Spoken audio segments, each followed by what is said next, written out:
విషయాలను మనం ధ్యానం చేయగలిగితే దేవుని యొక్క పరిశుద్ధ గ్రంథములో, శ్రేష్టమైనటువంటి పరిశుద్ధ బైబిల్ గ్రంథములో నా దేవుని పేరు, ప్రకటన గ్రంథం 3:12, నా దేవుని పట్టణం పేరు ప్రకటన 3:12, నా క్రొత్త పేరు ప్రకటన 3:12లో రాయబడింది. ఇంకొక అద్భుతమైన విషయం ఏంటంటే ప్రియులరా, పుట్టకముందే దేవునిచే పేరు పెట్టబడిన వారు ఎవరైనా ఉన్నారా అని మనం ఆలోచన చేస్తే, పుట్టకముందే ఇష్మాయేల్ పుట్టకముందే పేరు పెట్టబడినవాడు. 2 ఇస్సాకు పుట్టకముందే పేరు పెట్టబడినవాడు. 3 బాప్తిస్మిచ్చే యోహాను పుట్టకముందే పేరు పెట్టబడినవాడు. యేసుక్రీస్తు ప్రభు పుట్టకముందే పేరు పెట్టబడినవాడు.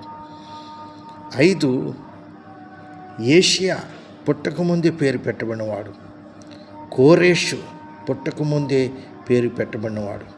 కనుక మన జీవితాల్లో దేవుడిచ్చేటువంటి పేరు, గొప్ప పేరు, మంచి పేరు, శ్రేష్టమైన నామం మనకు పెట్టబడితే ఆ పేరు విలువనిస్తుంది, ఖ్యాతినిస్తుంది. కనుక అటువంటి పేరు మనకు కలిగి జీవిద్దాం.